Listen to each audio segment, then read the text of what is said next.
ಆಮೇಲೆ ಇದಕ್ಕೆ ಮೊದಲು ಡಿ ಸಿ ಸಿ ಇ ಹತ್ರ ನಾನು ಮಾತಾಡ್ತೀನಿ. ನಾನು ಯಾವುದೇ ವಿಷಯಕ್ಕೆ ಡಿ ಸಿಗೆ ಇದು ಮಾತಾಡೋಕ್ಕಾಗಿಲ್ಲ. ಸಿ ಇ ಒ ನನಗೆ ಗೊತ್ತಿರೋರು. ನಾನು ಅಂಬೇಡ್ಕರ್ ನಿಗಮದಲ್ಲಿ ಇದ್ದಾಗ ನನ್ನ ಹತ್ರ ಇದ್ದಿರೋರು ಯಾರು ಸಿ ಇ ಒ ಜಿಲ್ಲಾ ಪಂಚಾಯತ್. ಮೊನ್ನೆ ಏನಕ್ಕೆ ಫೋನ್ ಮಾಡಿದ್ರೆ, ಸರ್ ನಾನು ನಿಮ್ಮ ಹತ್ರ ಕೆಲಸ ಮಾಡ್ತಾ ಇದ್ದೀನಲ್ಲ ಸರ್ ಅಂದರು. ಅವರು ಏನು ತೊಂದರೆ ಇಲ್ಲ, ಅವರು ನಮ್ಮ ಜನಾಂಗದ ಪರವಾಗಿ ಇದ್ದಾರೆ. ಡಿ ಸಿನೂ ಒಳ್ಳೆಯವರೇ, ಡಿ ಸಿ ರವಿ ಅಲ್ಲ, ಅವರು ಒಳ್ಳೆಯವರು. ನಮ್ಮ ಇನ್ನೇನು ಇವರು ಹೇಳಂಗಿಲ್ಲ, ಇವರು ನಮ್ಮ ದೇವರೇ ಯಾರು ನಮ್ಮ ಸರ್ವೇಶ್ ಅವರು ಪಾಪ ಯಾವುದೂ ಅಷ್ಟೇ ಒನ್ ಸೈಡೆಡ್ ಇಲ್ಲ. ಅವರು ನೀಟಾಗಿ ಕೆಲಸ ಮಾಡ್ಕೊಂಡು ಅವ್ರು ಮುಂದೆ ಹೋಗೋದಲ್ಲ. ನಾನೇ ಅವ್ರನ್ನ ಹಾಕಿದ್ದು, ಹಿಂಗೆ ಕಂಟಿನ್ಯೂ ಹಾಕೊಂಡು ಬಂದಿದ್ದಾರೆ ಸರ್ವೇಶ್ ಅವ್ರನ್ನ. ನನ್ನ ಶಿಷ್ಯ, ಅವ್ರು ಚೆನ್ನಾಗಿ ಕೆಲಸ ಗೊತ್ತವ್ರು, ಚೆನ್ನಾಗಿ ಕಲ್ತಿದ್ದಾರೆ. ಆಮೇಲೆ ಯಾರನ್ನೇ ಕೇಳಿ ಯಾವ ಜನದ ವರ್ಗಗಳನ್ನು ಕೇಳಿದ್ರು ಅವ್ರು ಒಪ್ಕೊತಾರೆ. ಇಂಥ ಜನ ಅಂತಲ್ಲ, ಇದು ನಮ್ಮ ಜನದಿಂದ ಹಿಡಿದು ಎಲ್ಲ ಜನಾಂಗ ಅಂಥ ಅಧಿಕಾರಿ ಇವರು ಇರ್ಬೋದು, ನಮ್ಮ CMC ಸೀದರ್ ಇರ್ಬೋದು, ಇವರಲ್ಲಿ ನಾನಿದ್ದವರು ಇನ್ನೂ ಇದ್ದಾರೆ. ಸೊ ಅದು ಒಳ್ಳೆಯ ಅಧಿಕಾರಿಗಳು ಇರ್ತಾರೆ, ಬೇರೆಯವರು ಹೋಗ್ತಾರೆ. ಈಗ ತಹಸೀಲ್ದಾರ್ ಆಫೀಸಲ್ಲಿ ನೋಡಿರಿ, ವರ್ಗಾವಣೆಗಳಾಯಿತು. ಅಂಥ ಕಡೆ ನೀವೆಲ್ಲ ಮಾಡಲೇಬೇಕು. ಕೆಲವು ಭಾಳ ದಂಧೆ ಆಗಿಬಿಟ್ಟಿದೆ ಅಲ್ಲೆಲ್ಲ. ಅದು ಹೋರಾಟ ಮಾಡಿ ಅಂತ ಹೇಳಲ್ಲ, ಏನೋ ಇದ್ರೆ ಹೇಳಿ ನಾವು ಬಗೆಹರಿಸೋಣ ಹೇಳ್ಬಿಟ್ಟು ಅವ್ರಿಗೆ. ಬಂದು ನಮ್ಮ ತಾಲೂಕು ಲೇಡಿನೇ ನಮ್ಮ ತಹಸೀಲ್ದಾರ್, ಇದೇ ತಾಲೂಕಿನರಾದ್ರಿಂದ ನಾವು ಮಾತುಕತೆಯಲ್ಲಿ ಬಗೆಹರಿಸ್ಕೊಳ್ಳೋಣ ವಿಷಯಗಳನ್ನೆಲ್ಲ ಏನಾದ್ರು ಬೇರೆ ಆಫೀಸಲ್ಲಿ. ಇದಕ್ಕೆ ಸಂಬಂಧಪಟ್ಟಂಗೆ ನಾನು ನಿಮ್ಗೆ ಆಶ್ವಾಸನೆ ಕೊಡೋದು ಇಷ್ಟೇ, ಇದನ್ನು 93 ಗೆಜೆಟ್ ಆಗೋದ್ರಿಂದ ಮಸರಾ ಕಟ್ಟೂರಲ್ಲಿ ಆಫೀಸ್ ಇದೆ. ನಾನು 2-3 ಮೀಟಿಂಗ್ ಮಾಡಿದ್ದೀನಿ ಅಲ್ಲಿ. ಪಂಚಾಯಿತಿ ವಯಸ್ಸು ನಾನು ಇಡೀ ತಾಲೂಕು ಸುತ್ತಾಗ ಅಲ್ಲೇ ಮೀಟಿಂಗ್ ಮಾಡಿದ್ದೀನಿ, ಬೇರೆ ಟೈಮಲ್ಲಿ ಮೀಟಿಂಗ್ ಹೋಗಿದ್ದೀನಿ. ಅವ್ರ ಜೊತೆಗೆ ನಾನು ಸಂವಾದ ಮಾಡಿದ್ದೀನಿ, ಕೆಲವು ಚರ್ಚೆ ಮಾಡಿದ್ದೀನಿ. ಆಮೇಲೆ ನಮ್ಮ ಜನಗಳಿಗೆ ಏನೇನು ಅನುಕೂಲ ಬೇಕು ಅನ್ನೋದಿಗೆ ಗೊತ್ತಲ್ಲ, ನಮ್ಮ ಕಾಂಗ್ರೆಸ್ಸಿಂದ ಏನೇನು ಕೊಡ್ತಿದೆ ನನಗೆ ಅಂತ ಇದು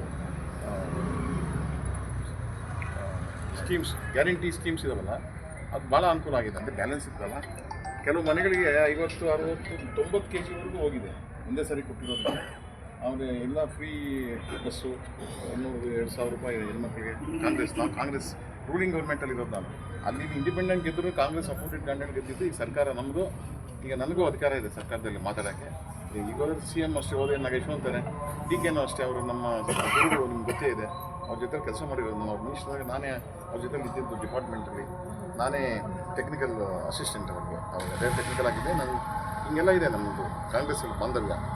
ಆಮೇಲೆ ನಾವು ಆವತ್ತಿಂದನೂ ನಾವು ಕಾಂಗ್ರೆಸ್ ನಂಬ್ಕೊಂಡು ಬಂದವರು. ಇವತ್ತು ಅಷ್ಟೇ ಏನಾದರೂ ನಂಬಬೇಕು ನಮ್ಮ ಕಾಂಗ್ರೆಸ್ ಪಕ್ಷ ಅಷ್ಟೇ, ಯಾವುದು ನಮಗೆ ಮಾಡಲ್ಲ. ಸೊ ಕಾಂಗ್ರೆಸ್ ಪಕ್ಷ ನಮ್ಮದು ಗೌರ್ಮೆಂಟ್ ರೂಲಿಂಗ್ ಇದ್ದಾಗ ನಮ್ಗೆ ಯಾಕೆ ಅನುಕೂಲ ಆಗಲ್ಲ ಅನ್ನೋದು ನನ್ನ ಪ್ರಶ್ನೆ. ಅದು ನನಗೆ ಬಿಡಿ, ನಾನು ಸರ್ಕಾರದ ಮಟ್ಟಿಗೆ ಹೋರಾಡ್ತೀನಿ. DC ಮಾತಾಡ್ತೀನಿ, CO ಮಾತಾಡ್ತೀನಿ.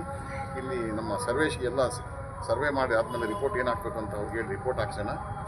ಅವ್ರ ಮೇಲೆ ದೂಷಣೆ ಮಾಡೋಕ್ಕಾಗಲ್ಲ, ಸರ್ವೇಶ್ದೇನಿಲ್ಲ. ಇದು ಗೆಜೆಟಲ್ಲಿ ಮಾಡಿಫಿಕೇಷನ್ ಆಗೋದ್ರಿಂದ ನಾವು ಗ್ರಾಮಸ್ಥರ ಒಪಿನಿಯನ್ ತೊಗೊಳಕ್ಕೆ ಸ್ವಲ್ಪ ಕಾಲಾವಕಾಶ ಬೇಕಾಗ್ಬೋದು. ಈಗ ಈ ಸಮ್ಮರ್ ಬೇರೆ, ನೀವು ಜಾಸ್ತಿ ದಿವಸ ಕುತ್ಕೊಂಡು ಮುಂದುವರ್ಸ್ಕೊಂಡು ಹೋದ್ರೂ ಜನಗಳಿಗೆ ಅನಾರೋಗ್ಯ ಆಗ್ಬೋದು, ಹೆಣ್ಮಕ್ಳಿಗೆ ಕೆಲಸ ಕಾರ್ಯಗಳಿಲ್ಲ ಇರ್ತದೆ. ನೀವು ಲೀಡರ್ಗಳು ಅಷ್ಟೇ, ಪಾಪ ಎಲ್ಲ ಲೀಡರ್ಗಳು ಇದ್ದೀರಾ, ನಮ್ಮ ಜನಾಂಗ ಲೀಡರ್ಗಳೆಲ್ಲ, ಈ ತಾಲೂಕು ಲೀಡರ್ಗಳೆಲ್ಲ ಇಲ್ಲೇ ಇದ್ದೀರಾ. ನಿಮಗೆ ಕಂಡ್ರೆ ನನ್ನ ಖುಷಿ.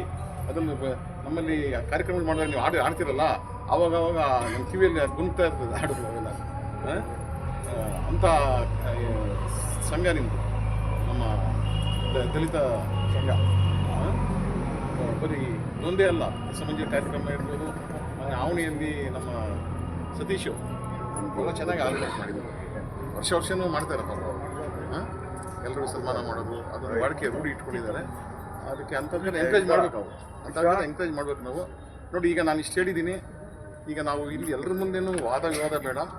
ಇದನ್ನು ಕೇಳ್ಕೊಂಡು ಲಾಲಿಸ್ಕೊಂಡು ಸಪ್ರೇಟಾಗಿ ನೀವು ಲೀಡರ್ಸ್ ಹತ್ರ ಬಂದು ಮಾತಾಡಿ. ನಾಳೆ ನಾನು ಮಧ್ಯಾಹ್ನ ಮೇಲೆ ಮತ್ತೆ ನನಗೆ ಒಂದು ಮೀಟಿಂಗ್ ಇದೆ ಬಿದಿರಳ್ಳಿ ಸಾಯಂಕಾಲ 4